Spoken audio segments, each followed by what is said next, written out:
kulan wacan wanaagsan daawade halkan waa TV-ga gobolka Banaadir ee Banaadir TV waxaad ku soo dhawaataan qodobada wararka aan idin haynana waxaa kamid ah wasiirka wasaaradda cadaaladda iyo arrimaha dastuurka ee xukuumadda federaalka ee Soomaaliya oo soo xiray munaasabadda bandhigga horumarka iyo xoojinta wada shaqaynta bahda cadaaladda Soomaaliyeed oo ka dhacday xarunta wasaaradda dowladda federaalka ee Soomaaliya oo ku dhawaaqday in dib u dejin markaasi loo sameeyo 12,000 oo qoys wasiirka gaadiidka iyo dekedaha xukuumadda federaalka ee Soomaaliya wuxuu maanta si weyn loogu soo dhaweeyay magaalada Waajid ee gobolka Bakool degmada Shangaani waxa lagu qabtay kulan ballaaran oo soo dhaweyn iyo isbarasho ah kaasi oo odayaashu dhaqanka u sameeyeen gudoomiyaha cusub ee degmada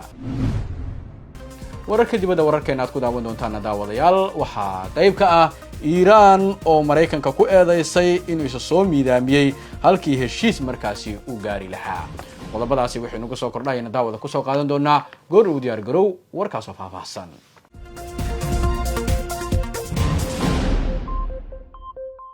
وهيك داود انت صحي هايين qodobadii wararka ugu door corona haatan waxaad ku soo dhawaataan warkaas oo fidsan oo idin akhriyo anigoo ah Cabdiqadir Maxamed Macalin Kalgacal wasiirka wasaaradda cadaaladda iyo arrimaha dastuurka ee xukuumadda federaalka ee Soomaaliya wuxuu soo xiray munaasabadda bandhigga horumarka iyo sidoo kale xoojinta wada shaqaynta bahda cadaaladda Soomaaliyeed oo lagu qabtay markaasi ama ka dhacday xarunta wasaaradda wasiirka wasaaradda cadaaladda iyo arrimaha dastuurka ee xukuumadda federaalka ee Soomaaliya mudane Xasan Macalin Maxamuud ayaa soo xiray munaasabadda bandhigga horumarka iyo xoojinta wada shaqaynta bahda cadaaladda Soomaaliyeed oo ka dhacday xarunta wasaaradda munaasabadan oo ay ka soo qayb galeen xubno ka tirsan golaha wasiirada hay'adaha bahda cadaaladda xildhibaano iyo ururada bulshada rayidka ah ayaa lagu soo bandhigay horumarka hay'adaha bahda cadaaladda iyadoona hadda markaasi bahdu ay leedahay istiraatiijiyad midaysan oo ay ku wada shaqayso xogayaha joogtada ee wasaaradda cadaaladda iyo arrimaha dastuurka ee xukuumadda federaalka ee Soomaaliya mudane Faysal Aadan Xasan oo madaxda iyo marti sharafka kaleeto markaasi ka soo qayb gashay uu bidhaamiyay ujeedka munaasabadda bandhigga horumarka iyo sidoo kale xoojinta wada shaqaynta bahda cadaaladda Soomaaliyeed kulankan asaga ah guud ahaan wuxuu daaran yahay qaybo kala gedisan koow marka hore xarunta wasaaradda cadaaladda iyo arrimaha dastuurka oo runtii dib u habeyn iyo dib u qalabayn lagu sameeyay oo runtii hadda barxadan iyo halkan maanta aan kulankan ku qabsanayno adarkaysaan aysan saa ahayn dhowr bilkid ka hor bari hore kollayba wasaaraddan kale naga soo horjeeday diinta oo qaafta ayaa iyadana si gaara loo xarig jiray qaybihii kale dhimanaa oo ayagana dib u habeyn lagu sameeyey oo runtii si kor loogu qaado shaqada iyo waxqabadka bulshada loo hayo si hay-aduhu si effective oo wanaagsan ay ugu shaqeeyaan marka hore waxay u baahan yihiin in ay helaan xarumo ku habboon in lagu shaqeeyo oo dadka loogu adeego oo runtii ka turjumaya haybadda dowladnimo iyo mas'uuliyadda dadka iyo dalka loo hayo kaleetana hanti dhowraha guud ee qaranka mudane Axmed Ciise Guutaale ayaa isagana bogaadiyay hay'adaha bahda cadaaladda isagoona markaasi iftiimiyay in ay xoogeysatay garsoorka dalka horumarro badanna markaasi ay ku talaabsadeen wada shaqaynta hay'adaha dawladda ayaa aniga meeshan aad iga anfacday oo wasaaraduna runtii ay hormuudna u ahayd shaqo fiican ka qabatay markii koowaad wasaaraddu waxay nagala shaqaysay meelmarinta sharciga casriga ah ee maxaan raadaay hanti dhowrka oo 2023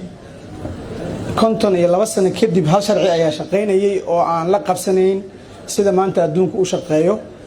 taas waxaan rabaa inaan wasiirkan uga mahad celiyo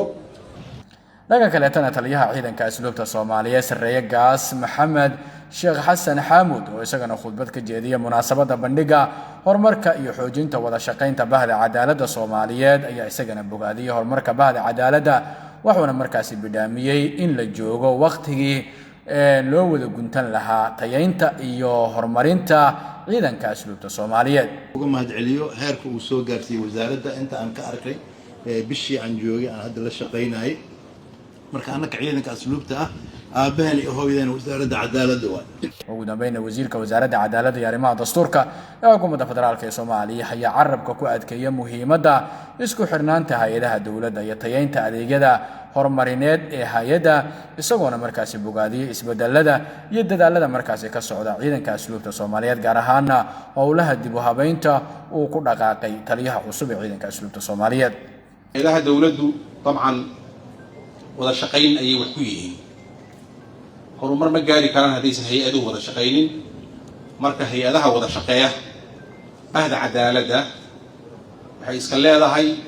oo samaysatay muddo hadda laga joogo sanad iyo bar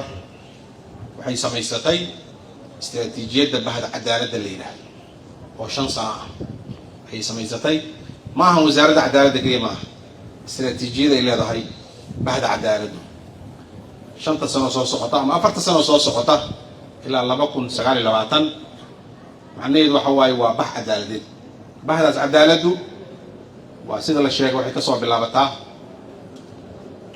ciidanka booliiska ka soo bilaabataa silsilada ama systemka criminal justice system keenu waxay ka soo bilaabataa booliiska ka soo bilaabataa inaad marag furtaan waad ku mahadsantihiin marka booliisku cadaaladdu ka tirsan yahay saa dadku inay ogaadaan muhiim waaye laanna waxa uu ka hortagaa ama la diriraa ama baaraa waa dambi. dowladda federaalka ee Soomaaliyana waxay ku dhawaaqday in dib u dejin markaasi loo sameynayo 12,000 oo qoys. dowladda Soomaaliya ayaa ku dhawaaqday qorshaha dhismaha 12,000 oo guri oo ay ka faa'iideysan doonaan ku dhawaad 80,000 oo qof sida uu sheegay wasiirka howlaha guud ee Soomaaliya Ayuub Ismaaciil. wasiirka ayaa maanta saxaafadda kula hadlay magaalada Muqdisho waxa uu sheegay in qorshahan qaran loogu talagalay dadka Soomaaliyeed ee muddada dheer markaasi ku noolaa goobaha aan ku habboonayn sida biyo-mareennada, xarumaha dawladda iyo sidoo kale goobaha waxbarashada. wasiirku waxa uu sheegay in mashruuca laga bilaabi doono magaalada Muqdisho balse uu gaari doono guud ahaan gobolada dalka. wasiirku waxa uu sheegay kaleeto in dadka barakaca ahaa loo dhisi doono magaalooyin casri ah oo leh adeegyada aasaasiga sida iskuulo, xarumo caafimaad, suuqyo iyo goobo ay carruurtu markaasi ku ciyaaraan. sidoo kale waxa uu sheegay in deegaanada cusub ee la abuuri doono shaqooyin iyo xarumo markaasi waxbarasho oo ay ku jiraan iskoola farsamada gacanta lagu barto. guud ahaan gobolada dalka waana qorshe qaran oo ah in dadkii Soomaaliyeed muddadii 30 sano dalkan uu burbursanaa sidii ku meel gaarka ah waqtiyadii kala guurka ahaa ama qaxa lagu jiray degay goobihii aan munaasabka ku ahayn ama isku raranka ahaa ama laha goobihii biyo-mareennada ama laha goobihii waxbarashada xafiisyadii dawladdu marka qorshe waxay dejisay dadkaas loogu sameynayo guryo ama dhul looga bilaabayo guryahana loogu dhisayo guryahaas oo ka duwan sida boorarka gadaasheeda yaala ka aragtaan kuwii lagu yaqaanay dadka qaxootiga ama barakacayaasha ama buulasha lahaa ama jinkadaha lahaa. marka kuwan waxay ugu duwan yihiin waa magaalo dhameystiran oo ay ku dhameystiran yihiin waxyaabihii asaaska u ahaa nolosha qofka oo ah waxbarashadii, caafimaadkii, goobihii carruurta ku ciyaarayeen, iskooladii iyo suuqyadii. waxaa sidoo kale ka abuurmi doona shaqo abuur ballaaran oo dadka meesha degaya waxay sidoo kale qayb u heli doonaan inay ka faa'iideystaan iskoolada meesha laga furi doono u badan kuwa farsamada gacanta iyo kuwii caadiga ahaa sida standardka u sameysnaa. marka qorshahan oo ah 12,000 oo guri oo dad ku dhow 80,000 oo qof ay ka faa'iideysanayaan laakiin feeska koowaad aan rabno inaan ku bilaawno ilaa 6,000 oo guri aan isleenahay maalmaha soo socdo ama bishan ugu soo aadan bishan dhamaadkeeda ay madaxda sare wadanka dhagax dhigiisa ay ka shaqeyn doonaan. waxa ka faa'iideysan doona dadkii ka baxay ama sida ku meel gaarka u deganaa goobaha aan munaasabka ahayn. sida aan sheegay wasaaradda waxay sameyn doontaa qaab casri ah oo diiwaan gelin ah oo gudiyadii dadkii xaafadaha ahaa ay degnaayeen lagu diiwaan gelinayo lagu dhaxgalayo lagu baarayo qof walba meesha uu degnaa taas oo ah in la siiyo guryahaas ama deegaankaas cidda munaasabka ka ah ama xaq u leh. waxaan rabaa qorshahan ama istiraatiijiyadan inaysan ku ekeen kaliya caasimada dalka laakiin uu yahay qorshaha ugu talagalnay dhammaan dowlad goboleedyada dalka inaan ka hirgelino ayagana aan shir dhawaan nooga dhaci doono magaalada muqdisho wasiirada howlaha guud 11 bishan aan u gudbinayno dalabkeena ah inay keenaan dhulkii loogu talagalay dadkaas in looga dhiso guryaha guriyeynta waxa ay dhawaan dawladdu bilaabi doontaa dhismaha wajiga koowaad oo lagu qiyaasay ilaa 6,000 oo guryo ah ka oo ay ka faa'iidi doonaan qoysas badan oo danyar ah oo kumanaano kun ah waxaan rabaa inaan u mahadceliyo madaxweynaha jamhuuriyadda oo runtii dadaal badan arintan geliyay waqti badan geliyay awaamir nagu siiyay qorshahan sida uu hirgeli lahaa iyo ra'iisul wasaaraha xukuumadda oo asagana runtii nagu hogaamiyay qorshahan sidii uu hirgeli lahaa saad ka warqabtaan bil ka hor hoteelka maanta aan joognay Dakaale waxaan ku daafurnay 1700 oo qoys dad kor u dhaafaya 10,000 oo dad barakacayaal ah deegaanka Doolow Jubbaland loogu samaynayo dib u dejin iyo caafimaad iyo waxbarasho la mid ah tan maanta aan ka hadlayno marka taasna waxay qayb ka tahay qorshaha xukuumadda danqaran wasiirka gaadiidka iyo dekedaha xukuumadda federaalka ee Soomaaliya waxa maanta si diiran markaasi loogu soo dhaweeyay magaalada Waajid ee gobolka Bakool wasiirka gaadiidka iyo dekedaha ee xukuumadda federaalka ee Soomaaliya ayaa maanta si weyn loogu soo dhaweeyay magaalada Waajid ee gobolka Bakool halkaasi oo isugu soo baxeen boqolaal shacab ah wasiirka ayaana socod lug ahaa markaasi ku dhexmaray magaalada iyadoona si wada jir ah ay ugu weheliyeen ilaa xarunta degmada dadka shacabka ah dadka reer Waajid ayaana muujiyay soo dhaweyn ballaaran iyo taageero muuqato ay u hayaan markaasi wafdiga wasiirka intii uu ku sugnaa halkaasi wasiirka ayaa ka hadlay ujeedada safarkiisa oo halkaas uu yimaaday isagoona xusay in socdaalkiisu uu la xiriiro arrimo siyaasadeed gaar ahaan sidii xisbiga GSB uu heli lahaa markaasi taageerada iyo codadka shacabka magaalada Waajid ugu dambeyn wasiirka ayaa u mahadceliyay shacabka Waajid sida diiran ay markaasi u soo dhaweeyeen isagoona ballan qaaday inuu sii xoojin doono xiriirka kala dhaxeeya bulshada deegaankan ku fadhiyo degmadu ka soo jeedo waa marka shacabka sida quruxda badan iyo maamulka sida quruxda badan loo soo dhaweeyeen waa u mahadcelinaynaa shacabkana guud ahaan waxaan leeyahay codkiina JSB calaamadiisu waa shimbirtana waa cagaaran tahay waxay sheegaysaa nabadda iyo barwaaqada ayay isku wadataa maya doorasho shaki ku jirto ma jirto shacabkan iraadadooda qofna ma celin karo shacabkan aad arkaysay maanta isku soo baxay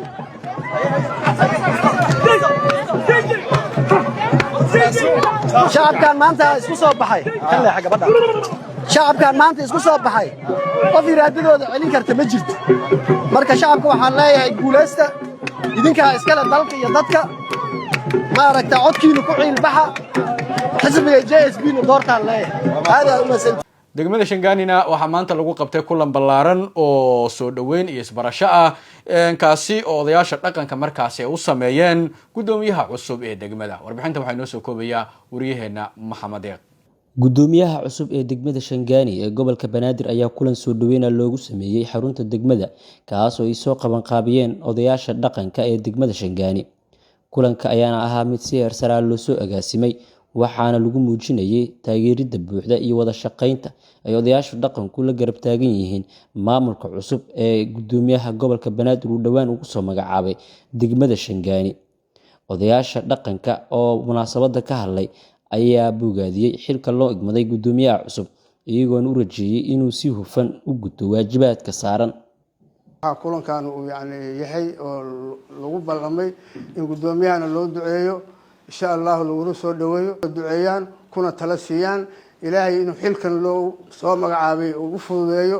oo caqabad ilaahay ka horkeenin ay u duceeyaan kulanka saas galabta daaran yahay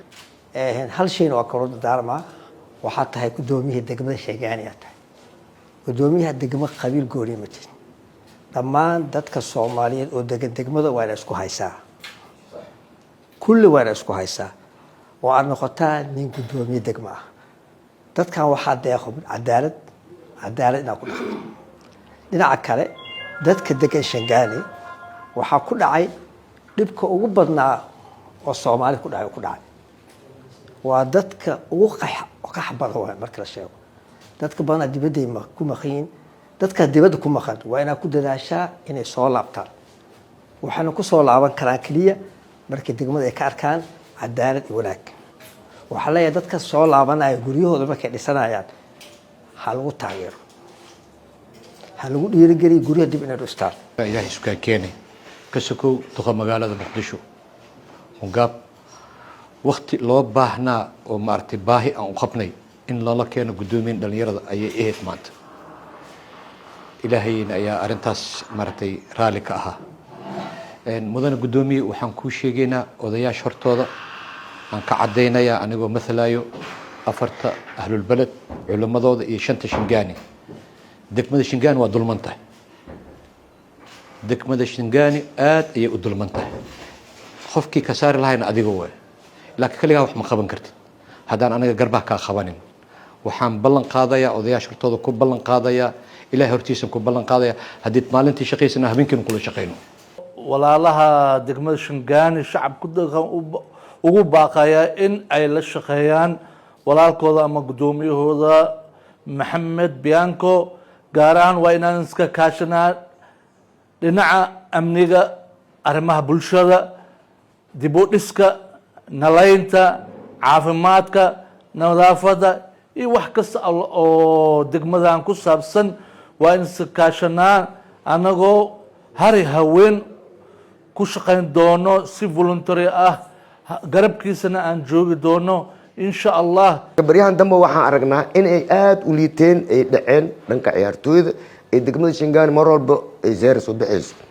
waxaan kugu waarin lahaa ciyaartooyda dhalinyarta way joogaan in la dhiso in aad ku dadaashid nalalka oo xaafadaha nadaafadda caafimaadku waa qabnaa caafimaadkan waxaa nagu daran oo shingaani ay haysanin waa ambalaas dhankiisa guddoomiyaha cusub ee degmada shingaani oo kulanka ka hadlay ayaa ugu mahadceliyay odayaasha dhaqanka soo dhaweynta diiran isagoona ballan qaaday inuu ka shaqayn doono horumarinta degmada adkeynta amniga iyo kor u qaadista adeegyada bulshada sheegteen oo ka wada dhawaajiseen maadaama deegaanka aan lagu soo dhaweynayno oo aan maartay aan u dhashay ugu soo dhaweynaysaan maamulkeeda waxaan rajeynayaa insha Allah tacaala inaan maamul hufan oo cadaalad ah oo sinaan ah inaan maartay aan ku shaqeeyo dhammaan odayaasha dhammaan dhaqanka waxaan ka ballan qaadayaa ilaahay hortiisa uga hor ballan qaadayaa inaan maartay dhammaan dadka degan degmadan oo cadaalad sameyn doonaan qafsi gaar u soo dhaweysanaynin insha Allah tacaala sidoo kale waxaan idin ballan qaadayaa dadka maqan ee guryahooda dudunsan yahay ay ka dhawaajiseen ayagana inaan maartay baaq u dirno ay yimaadaan oo maartay bareefad xataa u raadino si shakhsiyaad u raadino si degmada bilicdeeda u salaabato dardaarankaasna waa qaadanaa sidoo kale waxaad ka dhawaajiseen baahidihiin gaarka ah ayaa dareemayseen sida in maartay degmada ambalaas la'aan inay tahay in ambalaas yeeshaan ilaa idinkiisna waa maamulka waa gudbi doonaa wayna arki doonaan muuqaalkan uu arki doonaa guddoomiyaha gobolka banaadir iyo maartay madaxweynaha dowladda federaalka Soomaaliya uu arki doonaa aad iyo aad u mahadsantiin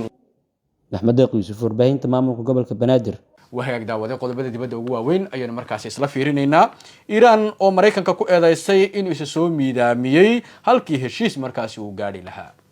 wasiirka arrimaha dibadda ee Iran ayaa ku eedeeyay Mareykanka in heshiis diblomaasiyadeed in uu dhaco ay ka doorbideen waxa uu ku tilmaamay halis siyaasadeed oo aan garasho markaas ku dhisnayn qoraal uu ku baahiyay baraha bulshada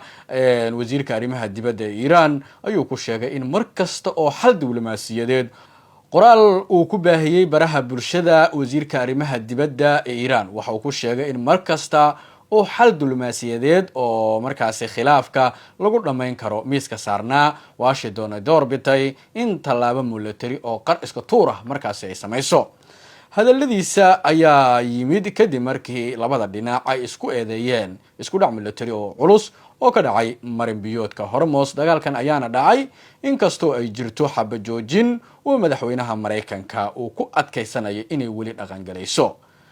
wasiirka arrimaha dibadda waxa uu sheegay in sabab kasta ha noqotee Iran aysan waligeeda u liici doonin cadaadis وهاك داود جودهان وركي أيان تاسو كو إكينيا ورك وحال كان يتكلم سعوديني أنا وعبد الخادر محمد معلن كالجعل لأن كفر سمدنا سكرية يا كهجين تاكو كل مدونة ورك حاجة واحد ذيك تجينا دعوة ضيال سداسين بتقوليو